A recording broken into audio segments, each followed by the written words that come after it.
Welcome to Like Minded with Dr. Patrice. Each episode, we'll be sitting down with different types of experts and unpacking the role of mental health in our day-to-day lives. My name is Dr. Patrice Lagoy. I'm an international psychologist, licensed marriage and family therapist, and former entertainment executive. In this episode, we will be discussing what it is really like working in the beauty industry, especially to build a more inclusive space within the industry. My guest today is Crystal Sai, Dahe, a global beauty executive with over 20 years of experience in retail and beauty.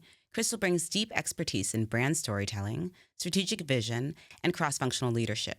She is here today to share her own journey as a woman of color navigating an industry that's still learning how to reflect everyone it serves. Hi, Crystal. Thank you so much for joining me. Thank you for having me. So I wanted to talk to you to start off just a little bit about what inspired your journey in the beauty industry. Okay. Sure. So I always have to tell the story of how I got into beauty or was passionate about beauty in the first place. So my journey with beauty probably started when I was young, maybe like even too young, but I was in seventh grade. And, back then, kids are mean. I got made fun of a lot for my deep skin or my kinky hair. And granted, those are things that we celebrate today, which I love, especially having a daughter. Yes. But it wasn't the case when I was younger. And I was in drill team, and the teacher was like, she was a white lady, and she had chosen the show makeup for us. And it was like this like burnt orange lipstick and this bubblegum pink blush. And I remember thinking like, I'm not going to make it through first period. Like if people are going to make fun of me if I have this makeup on because it didn't work with my skin tone. And so I went into my mom's makeup while she was at work, and I just started playing around. And so I would mix her. She had like one liner. It was her eyeliner. I mixed it with the lipstick to create a lip liner. She had a Fashion Fair blush. I used that instead. Fashion Fair. Yeah, exactly. Shout out right? to Fashion a throwback. Fair, yes. Shout out to Fashion Fair. And so she used like Clinique powder at the time. And I just remember being like, oh my God, I liked the way that I looked and I liked the way that I felt. And I felt like that just kind of started my interest in makeup. I was also very interested in skincare and like my grandmother's Avon or Pond's cold cream. And so my love for beauty just grew from there. I think by the time I got to college, I was doing makeup for me and my friends for parties. We'd have a line waiting for people to get their makeup done. I started taking some stage makeup classes at USC. I'm an undergrad. I went to Howard, and I also took a stage makeup course there that I loved. Super, like one of the hardest classes I've ever taken. Really? But learned so much. And so after I graduated from college, I started out more in the corporate retail buying merchandising space. But I was in this role as a merchandise planner. I felt a little bit bored, and I was just like, I really want to marry what I'm excited and passionate about with my expertise in my work. So I literally Googled MAC Cosmetics Planner because I loved MAC. And I found a job. Wow. So a job popped up, and I was like, oh my God, didn't even know it was part of Estée Lauder companies. I applied for that job, didn't get that job, but they called me the next day and they're like, hey, there's this demand planning manager role.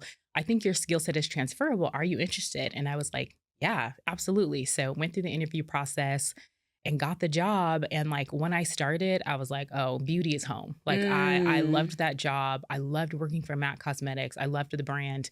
And even though it's like a supply chain focused role, you sit at this intersection of like regional marketing, global marketing, finance, and supply. I got to see all the newest collections that were about to come out and collaborations, and I just loved it. And so I think from there, I just decided, beauty's home. I want to stay in beauty. I did the FIT Cosmetics and Fragrance Master's program, which even opened up, I think, my mind even more to the industry. And the rest is history. I've been in beauty ever since. That's amazing. There's so many things you said there that I can connect with. Being like dance team and cheerleading and if it wasn't the makeup, it's like, here's what we're all going to wear here. I'm like, well, my ponytail's going to look a little bit different than your ponytail. Exactly. So, all right, this is what we're doing. Exactly. And I think just recognizing when there's an expectation of what the appearances of everyone's going to be, and we're all going to look the same. And it's like, but we're not going to look the same. Exactly. So what does that mean instead? And I love that you use that to kind of, tap into something like a talent that you had and, a skill that you developed. So I think that's really amazing. And one other thing, that you mentioned that I think is really is really important is when something feels like home, Yeah. you know, and knowing that, right? I think sometimes we can work really hard at doing things because we're like, we're supposed to work hard at this and achieve. And the difference when you're doing something that feels like this is what you're supposed to be doing, I think is so valuable. Yeah, so I love that you had that experience. Thank you. I love it. It's come with its challenges, but it's definitely been a really interesting and fun journey. Yeah. Well, and kind of thinking about what it's like to, you know, not have the same appearance as everyone else. And you mentioned, you know, being made fun of for your looks. And what do you think about like representation and how important that is in the beauty industry now? Everything from the people who are making the decisions about the kind of ads that are being made, who's developing the different products.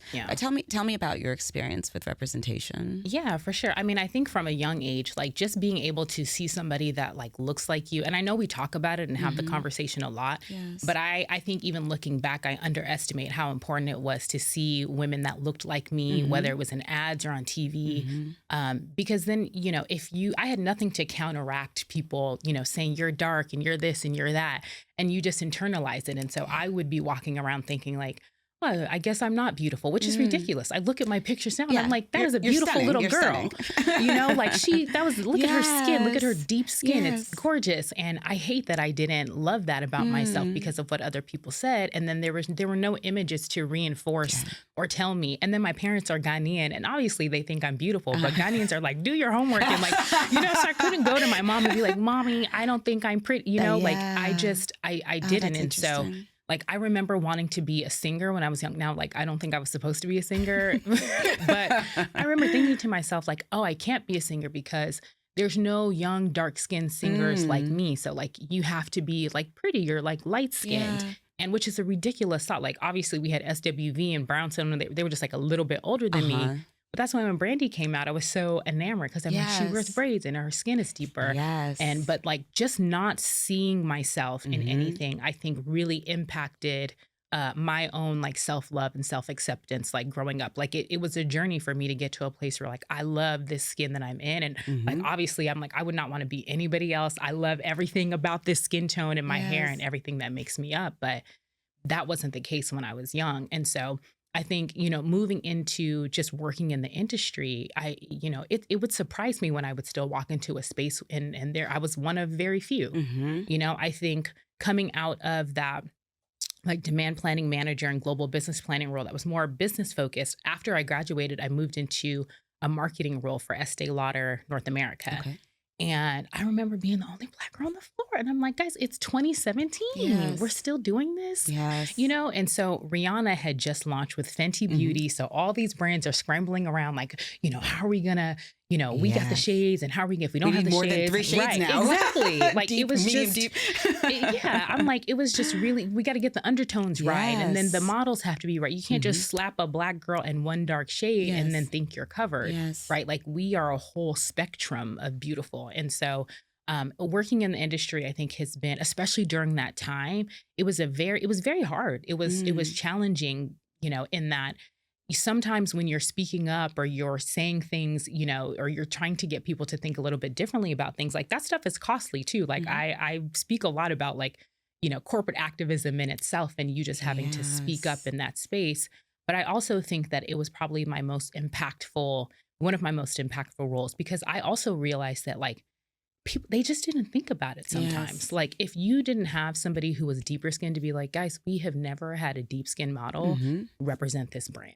Or we have never, you know, showcased like, you know, dark shade ranges in this way. Like they just didn't think about it. And so, you know. I think that's so important, right? And like the value of having more than just one person, right? Because, you know, we are all different and we can add a lot of value and bring different things, you know. And I wonder if you ever had the experience, Crystal, of being exhausted by that, by being like, I guess I'm going to have to say something because no one else is going to say anything. You know, like, tell me about that, because I've had that experience in, you know, corporate America. And tell me about what just happened it with is you. Exhausting. I think at first it was fun, right? Like it was like, you know, I do think that there was an openness, especially with everything that was happening in the industry, to, be open to expanding shade ranges, looking at different models, even displaying our shades, like all of Yes. them, expanding shade ranges in the store. So it wouldn't be like you go into a store and they're just like, oh, we don't have your shade in the store, but like you can buy it online. Like Yes. we were able to implement things so to make sure that experience didn't happen.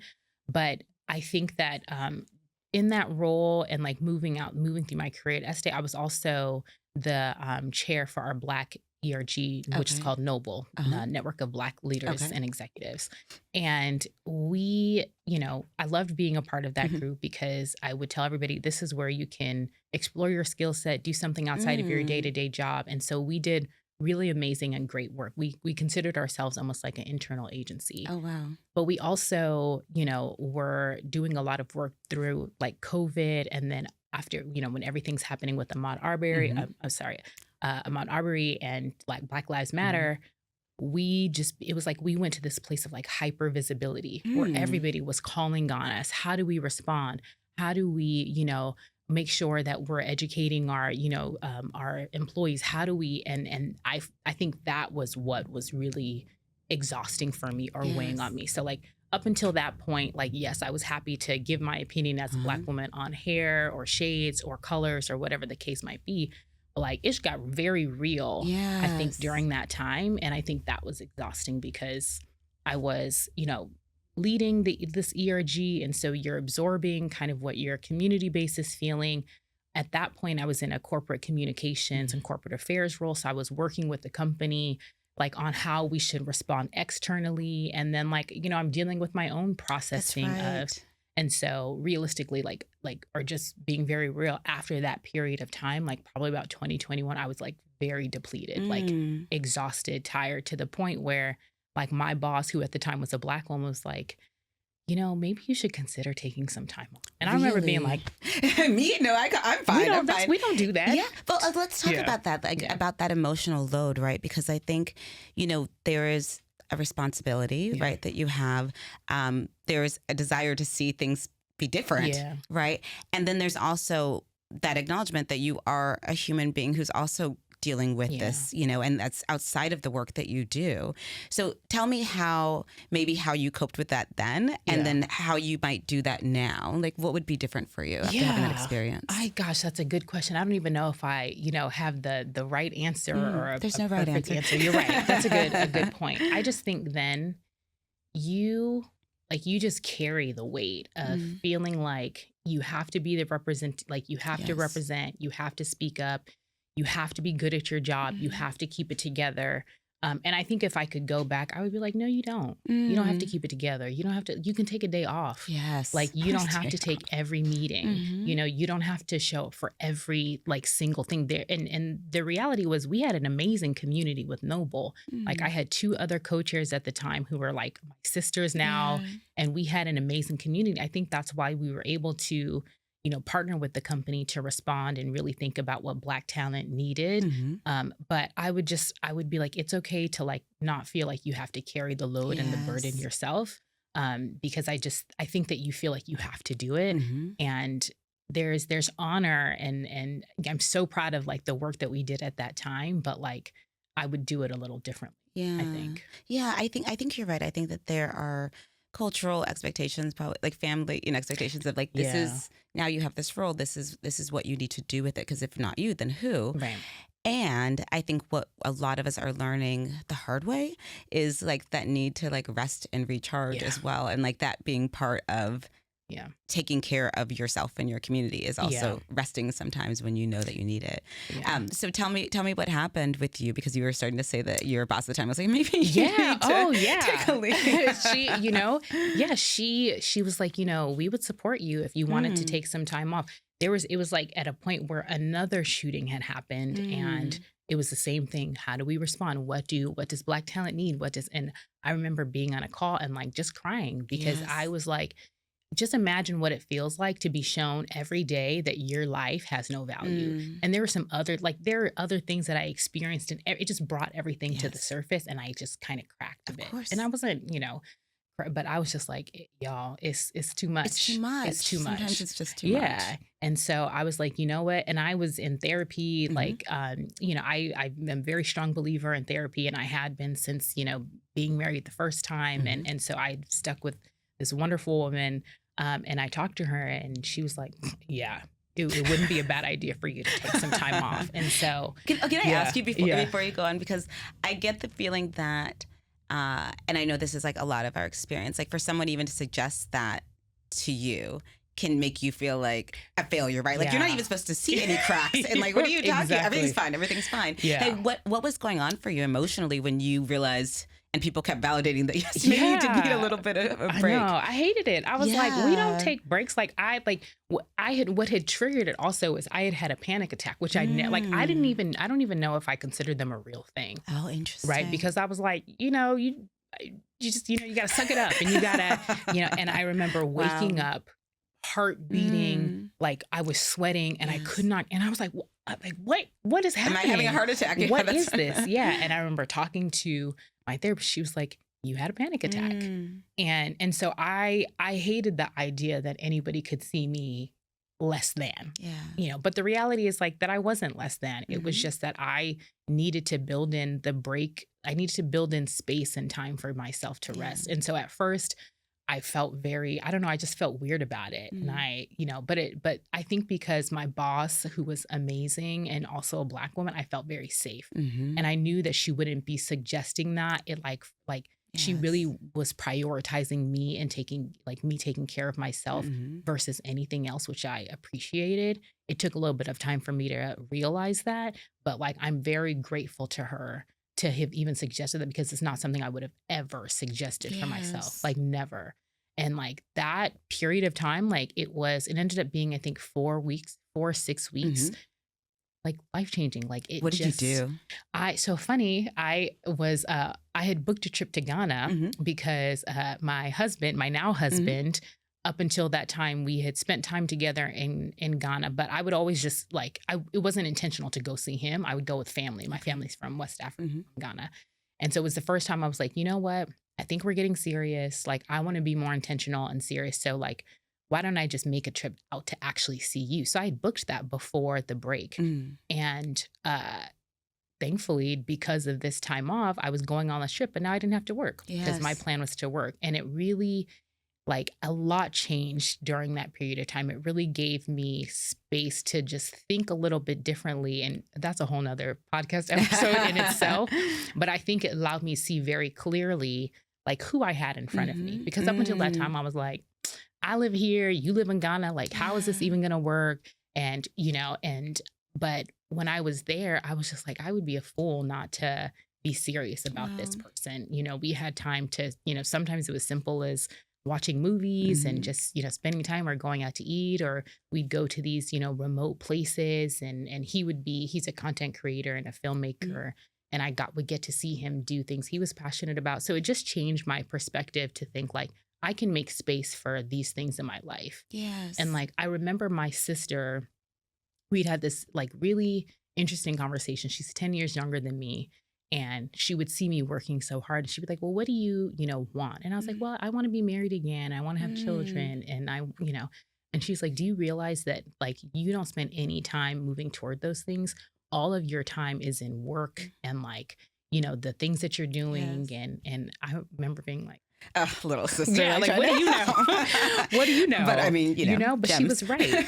She was right. And it was the first time that I was just like, I could just make space for other things. We talked about children, and we talked about, you know, marriage. And I think that really solidified our relationship. But then for me, it just made me be like, you don't have to give everything to this job and this, like, you can open yourself up to give like space and time and, you know, life to the things that you want to, you know, actually have. And so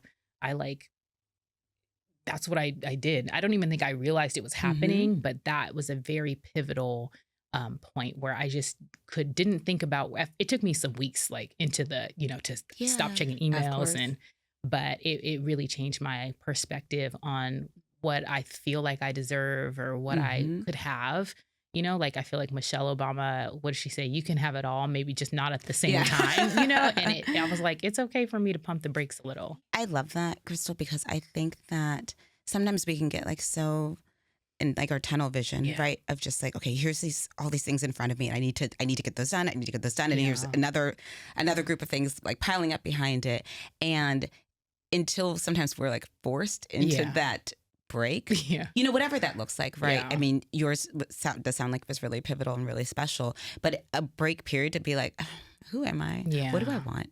Why am I doing this? You know, and that doesn't mean that everyone's going to quit their jobs and like move to another country. Like, but sometimes you just need to like that minute to kind of get in tune with yourself, because otherwise you're just achieving and achieving. And then you look up and you're like, do I even want this? Is this the life that I wanted, So I think that, one, for your sister to be like, come on, girl. But then also to like, to have that time. And, I was thinking about, how fortunate to be in that space where you had a supervisor who you're like, I trust them. This person wants the best for me. And here's this opportunity. And I'm curious about how it's changed you as a leader, having that opportunity, knowing the difference of when you have support and what it feels like when you don't have support. I mean, I think I tell, when I have direct reports or I'm just like, prioritize like yourself. Like you have to be a whole person. Like that's the best way you're going to show up with your best creative ideas. And I remember even before that situation, I had a direct report, super sweet, when I was working on the MAC Cosmetics brand, and she worked so hard. And, there's one weekend she took her computer home and she's like, my boyfriend and all our friends went to this soccer game, but I stayed home so I could finish this work. I said, don't ever do that again. Don't do it. That work will be here for you on Monday, girl. Like, I know we're working against deadlines, but don't skip out on life. Like, I need you to be a whole person. And so I think, with what Anna, did and just making me realize it was okay to take that break. Like, when I think about myself as a leader, it's always like people first or, take care of you. Obviously, I want you to do a good job and I want you to get the work done and I want you to continue to like growing and learning.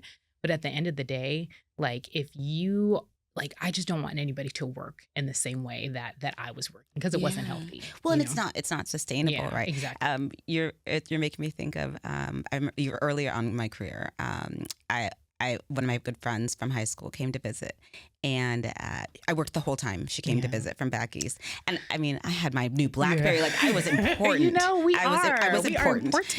And so I was like, oh, I got to check this email. And she's like, why did I even bother coming out here? Like it caused a real rift in our friendship. And my thinking at the time, because I was young and busy being important, I was like, she doesn't get it. She just doesn't understand. Like, oh, this has to be done. I can't wait.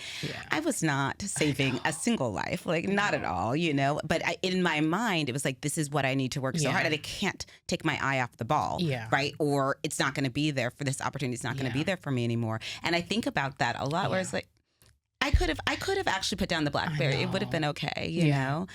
And just making sure that, as you're saying, like in the future, you're intentional in your interactions, how you model things for other people in terms of like balancing your life. Like, no, you can't do everything and everything's not going to be, like maybe like this fantasy kind of dream, but you can say, okay, right now, I'm going to prioritize this part of my life, or I'm going to prioritize my rest, and I think just allowing that to flow like very originally is so important.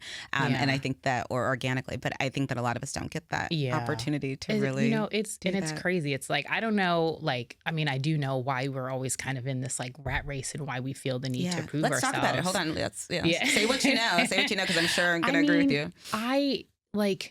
We just feel like we have to be the best. And, we talk about it all the time. We got to be twice as good, 3 times as good. Like, I think even in the roles that I've had, like, I recognize, my other counterparts are allowed to grow into roles a lot of times. So you will see them, in some cases grow very quickly or be able to, grow into a role because they were at the right time in the right place. And often what I recognize is that when a Black woman comes, I have this, VP who was amazing. Her name was Aja. She works for Facebook now. Incredible. When she got into that VP role, like she was ready. She was more than qualified. And that's how we often are showing up into these roles, because we have to prove that we can do every single thing that's listed on that resume before we're even considered to be hired. And so, funny enough, right before at the time that Aja came, but right before that, I was like getting ready to leave because I had experienced just some situations where I felt like I had been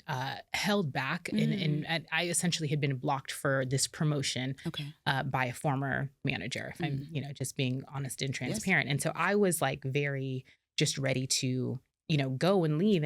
But I had a friend at that time who was like, if you don't share what happened, you don't share your story, then, there's really nobody's going to know, nothing's going to change. And that had kind of prompted me to stay.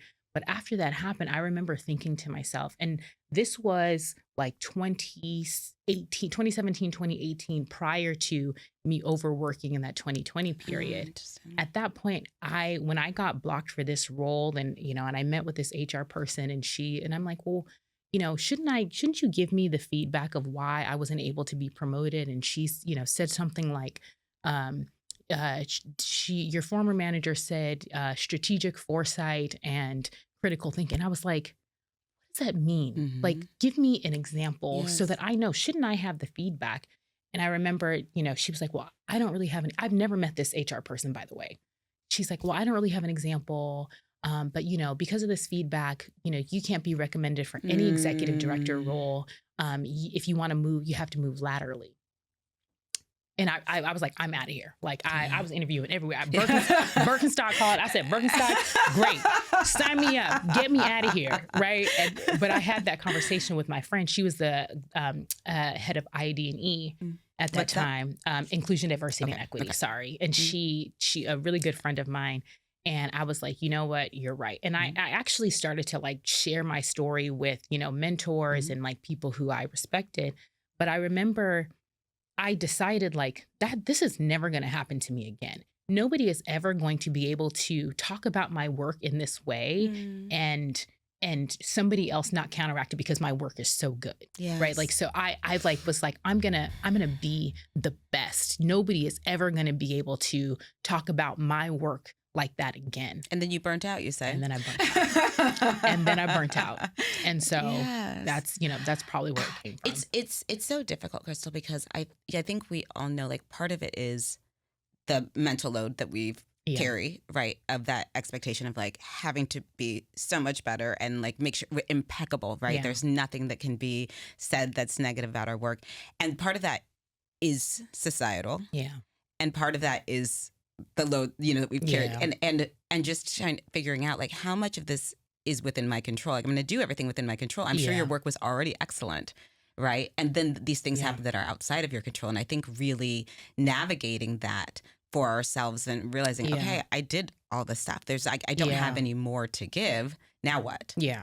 What does that look like? Yeah, I feel like that was the first time, like you deal with things, before, somebody saying things, microaggressions, every time you change your hairstyle, you got to talk for 20 minutes. Did your hair grow overnight? We got to have the conversation. And I actually didn't even mind it. I was like, you know what? Let me spend a little time.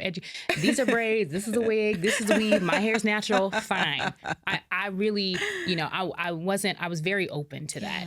But when this happened, it broke me a little bit because I was just like, what could I have done differently? Exactly. How could I have, and like, I like, even for years, even now I think about it and I get like a little bit, triggered because I'm just like, wow, like this person that did that, I would have never had to interact with her again. She had just gotten like moved into another role, but she came back to tell the person that you shouldn't make her an ED. Yeah. And it took me a really long time to like process all of that and process the reality that like sometimes shit is not fair and like things happen like this. It is an injustice. Like this is and like having the words and saying the things, it took me a while to like really kind of like let it go. And like, because you're just angry and there's no,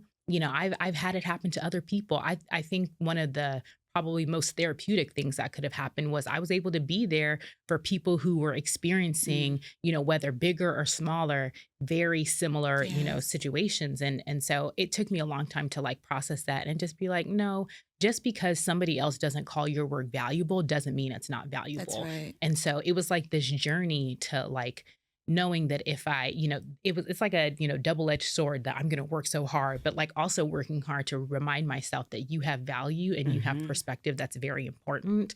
The downside of that was me, burning out and all of that, but it was an important process. And I remember, this person, it was very weird because they would reach out to me all the time after, like, how are you? And I would just be like, it was re-triggering, like re-traumatizing. And to the point where after I had my first daughter, I got I was on mat leave and got like a LinkedIn message or something. I heard that you had a baby, and I was like, enough is enough. Yeah. And I remember writing this letter that essentially said, I just wrote it out. And this was like, I think, I can't remember if my therapist had suggested it. I was like, I just need to get this out on paper. And I was like, until you can sit down and have a conversation with me about what actually happened and we can process that, you cannot share in these joyful life moments because you have essentially taken food off of my plate, money from my account. Yes. Like you have hindered and, and I really, I believe that what is for you and that, God has a purpose and a plan. And so, obviously she doesn't dictate my career. I've gone on to do really great things, but you took some money out of my pocket, right? Like you hindered my growth in a little bit. And so I wrote this long letter. And I was like, as a new mom, I just hope that my daughter will never have to be in a space where she feels less than or be made to feel less than. So until you can acknowledge, what actually happened, please do not contact me again. And I wrote it. I never sent it. You didn't. It was for you. I didn't. And I realized after I wrote it, I felt like, yes. I just don't respond to her anymore. Every once in a while, she pops up and I just don't respond. Maybe I will send it at some point. I still got it. But I realized like I didn't even need to send it. I needed to write it down and I needed to like let it go. So no, I think it's so valuable, right? Because there's so many things that you said in there that I think are really important, Crystal. It is different to acknowledge that, okay, if it wasn't meant to be, it was meant to be. And holding people accountable for the things that they do, right? You can do both. Yeah. You can say, okay, maybe that wasn't the opportunity for me, but I also don't appreciate you standing in the way of it, like let it not happen for me in a different way. So I think that's really important. And then I think the other thing that, I talk to clients about too, like so many times about you writing that letter is like you wrote it for you. It was in your head. You need to get it out of your head, and like probably rehearsing it in your mind every time she reached out. You're like, we're not friends. We're not friends. And then you didn't send it because like you also then weren't married to the outcome. Like you don't need her response, right? You don't need her validation that yes, she did something because obviously she didn't realize it. She thought it was fine. She probably, thought, well, this is what I think. And so I'm being honest. Right. So I think to your point, then kind of taking back that I'm not going to engage with you. I don't owe you anything. Yeah. And I think there also might be something sometimes like, when you have someone else to look after, like you're looking after your child now. And sometimes we need that because that's the thing that's going to make us be like, whoa, this is not okay. These are my boundaries. Because I think sometimes we can get so used to like letting boundaries be pushed and be pushed and be pushed. And it's not until it's like for someone else, like I'm hardly ever as outraged as if something happens to my child or something happens like to one of my friends or to my husband. Like that's when I'm like, okay, well, no, this is not going to be all right. Yeah. But I think like having that same energy for ourselves is such a good skill, for all of us to practice. Yeah. It doesn't always come naturally. I feel like this is a therapy session. I'm like, getting my whole life right now. You want some Kleenex? I'm like, thank you. No, but I agree. But I think, and just like that validation, because there's something else, that you were saying, like when you lead now and when you see people experiencing those same kinds of things, sometimes you might not be able to change that situation for whoever else that you see going through it, but you're validating like, this is not in my head. I am not overreacting. Yeah. This is a real thing. And this is not okay. This is unjust. Yes. It is wrong, and I need someone else to like, witness that. Sometimes that's such a key part of our healing, just like having someone witness and validate what we're going through. Yeah. Agreed. So it's 100%. Beautiful that you can do that for other people. It's really important. Okay. So kind of moving in a slightly different direction. I'm interested in seeing, and maybe like this is part of like the representation as well, what kind of changes you've seen, over the last several years as far as trends are what's becoming more of like the norm and in the beauty industry, because you've had such experience, and you're talking about all these pivotal things that have happened in the world that then get reflected on our culture, right? And so what have you seen that's different from when you started out? Yeah, that's a really good question. It's interesting because I think beauty is a very interesting industry. Like, it's just a very successful and profitable industry, because there's always going to be that need to feel beautiful. So it's a very resilient industry. And I find that, like, in grad school, we have this whole like history of beauty, course. And you realize that throughout history, like I'm talking like World War II, Great Depression, beauty always bounces back. Women still bought lipstick, right? Yes, women still bought lipstick. Like, even like during World War II, and there's a like steel shortage, and so they stopped production on lipstick because they used to have steel cases at that time. And the government comes back and reinstates it because it says it's too important to the American people. Wow. Like, lipstick is too important, so they instate production on lipsticks. Like, that's how powerful this industry is. Even to the 2008 recession, beauty always bounces back. But the flip side of that is that because it has been so, profitable and it grows so much, that up until some of these pivotal moments, like, there wasn't a need for them to pay attention and be more diverse or make sure they have representation, in the corporate office, and as well as like, in the advertisements and, showing that to the consumer base. And so I think that because and obviously there were things that even happened before me, because, you have MAC Cosmetics that came out in like 1984, I think it was. And you have brands like Fashion Fair and other brands that have popped up that obviously were trying to meet a need. But I think that the consumer is no longer like, you do not tell us what beauty is. We tell you. And that is my favorite. Like, that is the best thing about everything that's happened, is that we used to just receive what they showed us, whether it's beauty or fashion. You look this size, it's white adjacent or European adjacent, long, straight hair, and, thin, slender nose, whatever the case might be. And we just accepted that. And now, especially with this like younger generation and Gen Z, they're like, no, we don't want all that. You don't, and so there's still some of that aspirational imagery, and I think other parts of the world still appreciate that kind of thing. But right now, you just see like this like democratization of beauty, where consumers are like, if you don't align with my values, if you don't have everybody at the table and represent, then we are not interested. And so that's one of the, I think, biggest trends. I think that what happened with Fenty and Rihanna coming and showcasing changing the industry. She changed it because everybody was like, and to be real, like, there were some brands that did have the shades, right? Like MAC had the shades, but like, if you are not communicating, if you are not showing me that I'm valuable enough to like put in your ads or like, represent your brand. And I think there were some brands who, like MAC, that were doing it really well still beforehand.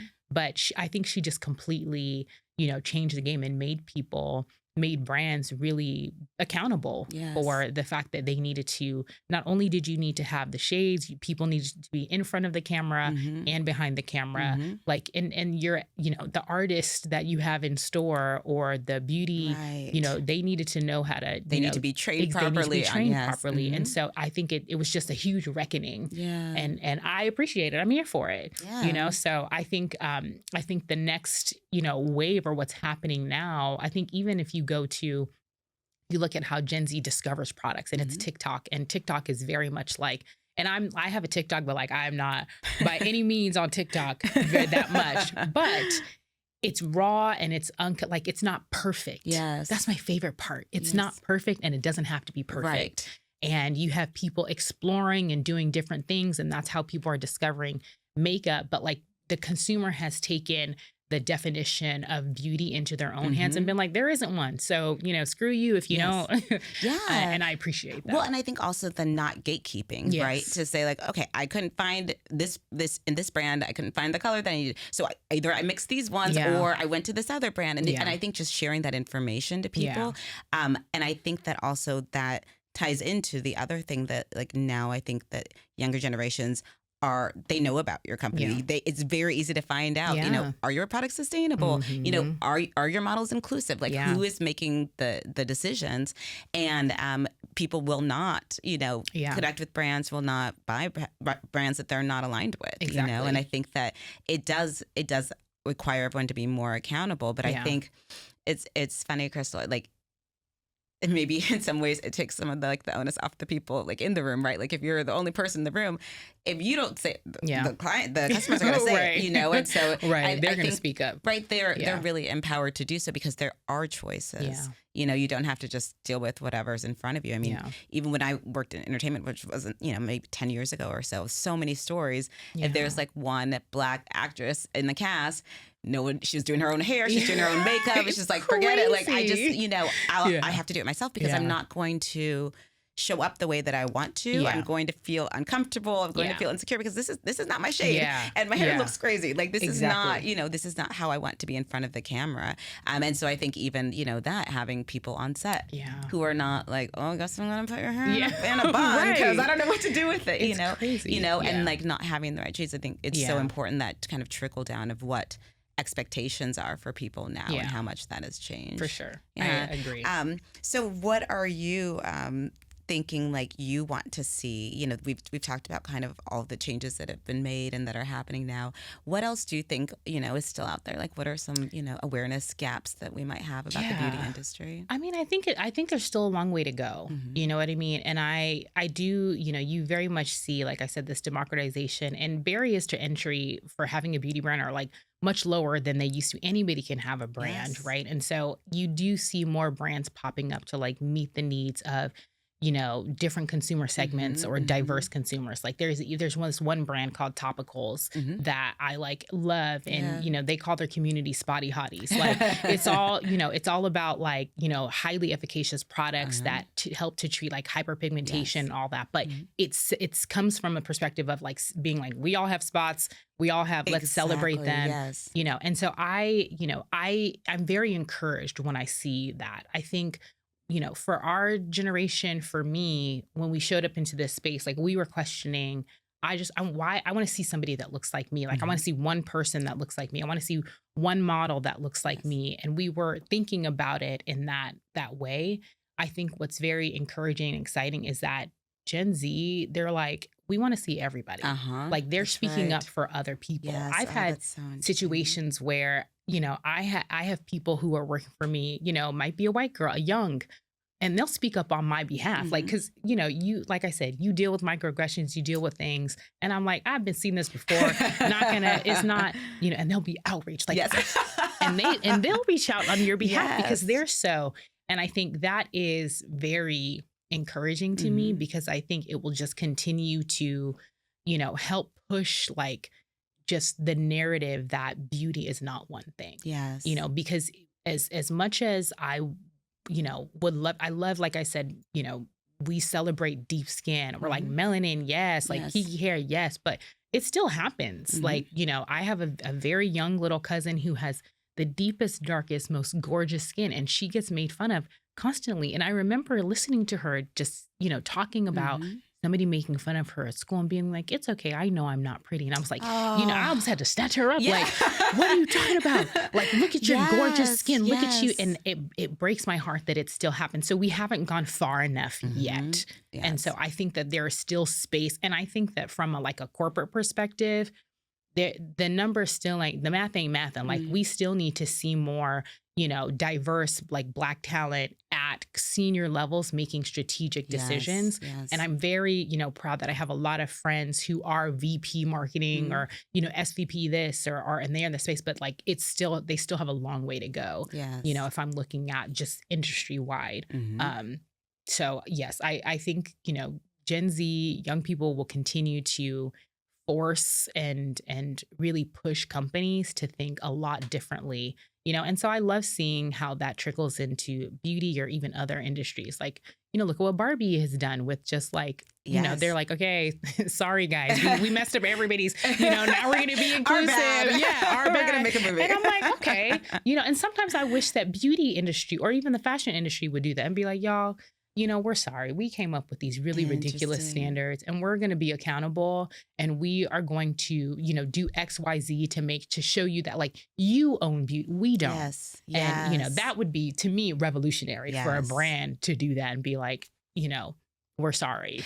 Right. To own it. I mean, Yeah. or own their part in that. It's like all part of the reason I study colorism and skin lightening, and it's around the world. Around the world. Almost anywhere you can think of, it's an issue, right? For so many reasons, definitely colonization, but, also just like what we have all agreed is like the standard of beauty, right? Like, okay, this is what you need to go for. So the closer you get to it, the more attractive you are. And then society reinforces that at so many levels, right? And so for you to have, that experience, like with your niece, you said, where you're just like, no, I am going to give you a different narrative. Let this one sink in. This is not what other people think. That's on them. That has nothing to do with you, and who you are. And so we need that counter narrative. And I think, for all the people who don't have someone like that in their lives, to then see it and the ads, see it, on TV, in like that, so many that it's like undeniable, right? Exactly. Like I don't even think about it. They our like chief diversity officer would always talk about this like conscious inclusion, sort of like that is the goal, where you see it doesn't even phase you because it is what it's supposed to be. We have a very we got a little ways to go, for very sure. long way to get there. But it's interesting because I remember my husband in Ghana filming, he was, capturing content in, one of like a village in Ghana. And there were some kids that he had caught on camera, and one of them deep, dark, beautiful skin. And the other kids were like making a joke, like, oh, you don't film her. Like she's too black. Like and I remember he said, what are you talking about? He's like, there's no shade that you can mix to get her skin tone. So you need to appreciate, like, and he like, and I remember being like, I love him, like being like, because you do, like, if there's nobody there to counteract that narrative, you just absorb it. And like, that's what my, young cousin did. Like she just received that, and that's what everybody's saying. So that is what must be. And I'm like, it's like, no. So, I think you're right. Like there needs to be more, and it needs to be to a place where I see myself so much that I can think highly of myself. I know I can be anything. Right. And I know that I, am of value, and just so many things. Right. Like, wouldn't you just love to like walk into a room and be surprised if you don't see more of you? And be like, oh, what's happening here? Right, exactly. they need to get it together. Yeah, I love that. That's amazing. It's been so great talking to you. We done? I'm like, I could keep talking to you. I could definitely keep chatting with you. But are there any kind of takeaways that you want to share with people from the journey that you've had, and like all the learnings that you've had up until now? What else? What would you like to share with people listening? I mean, I think, if I had to go back and like just from young to now, like I would just be, you are of value, like regardless of what anybody says, like every single person has value and has like something to contribute like to this world. I think when it comes to corporate spaces or just work, it's like, not being afraid to like speak up, and not being afraid to challenge the status quo, or just challenge things that have already been, because chances are people just haven't thought about it. Like if a brand has been doing a certain thing for a long period of time, like, yes, the consumer at this point is going to be vocal, but like you can be vocal too, and people shouldn't feel, afraid to do that. And so I would encourage like my, self to just, it's okay to do that. Keep doing that, keep going. And then it would be the self-care reminder, because it's so easy to go down this like, rabbit hole, or be on the hamster wheel and not realize how much, like, I still feel like I, am dealing with the effects recovering from. Just recovering from. And, I remember being in grad school and we had this leadership course, and there was this like Harvard Business Review article that talked about how you needed to give time you can't give so much time to work and all these other people, like, because you won't have time for yourself and your family to think. Like, it was and I remember thinking, this is the strangest article. Like, why is this? And I think about that constantly now, because I'm like, I get it. Because even now, because of, COVID and being on Zoom all the time, and I don't like to talk on the phone. Like, I don't want to FaceTime. And I feel like that is a direct effect of like just going so hard and doing it so much that now I'm like, it makes me anxious almost, like, and I that's another separate thing to work through. But the self-care piece, and just like setting boundaries, taking care of self, having things outside of work that make you happy and that actually, like, it's only going to make you better and more creative and like even more valuable in the spaces that you show up in. So that part, therapy, self-care, I'd love to do workout, dance classes and brunches, whatever it is, like find it and do it and like take care of self because nobody else is too. Nobody else is. And I also think like moving away from that idea that self-care is like a luxury kind of thing to do. It is a necessity, and especially like there's so much going on. Like it is a necessity to have that in your life, and it's going to look different for all of us. But to have something like, what is my routine? What is my go-to when I'm feeling overwhelmed? And like, what are my boundaries? How do I stick to them? So I think all of those things are so helpful. So Crystal, again, I could talk to you for another I feel 2 the same hours way. easily. But if people want to find out what you're working on, how can they find you? Yeah, I need to be really better about Instagram. I had during that period of time, I took a social media hiatus too. So I just got back on like last year. So I don't have any new, I have like one new post. I'm going to be better. But Instagram, my Instagram handle is 4 chocolate girls, like the number 4 chocolate girls, like for us. I love that. And then LinkedIn, again, same thing. I need to be better about sharing, work and posting. I'm coming out of, postpartum. My kids are 1 and 2. Oh, so I'm coming out of all that. Okay. But please stop apologizing. You are here. You look stunning. You're here. It's good. It's good. No, I think those are ways to reach me, or I feel like this has been really great. I have to thank you too. Like I feel like this has been a therapy session almost for me, but I feel like I'm just coming out and like of like postpartum fog and reminding myself of like the things that I still have in me and want to do. And so I feel like this is like a very interesting moment that it's happening at. So it's been a good conversation too. I love that. I mean, and it's really tied to what we're saying about like reconnecting with yourself, like whether it's family, if it's work, who is Crystal? Like, what are the things that, you want to bring into the world, right? And just remembering that, I think it's so valuable. So thank you so much for being here. If you want to see what I'm working on, I'm on Instagram and TikTok at Therapy with Dr. Patrice. And thank you so much for coming, Crystal. Of course. Absolutely. Very nice to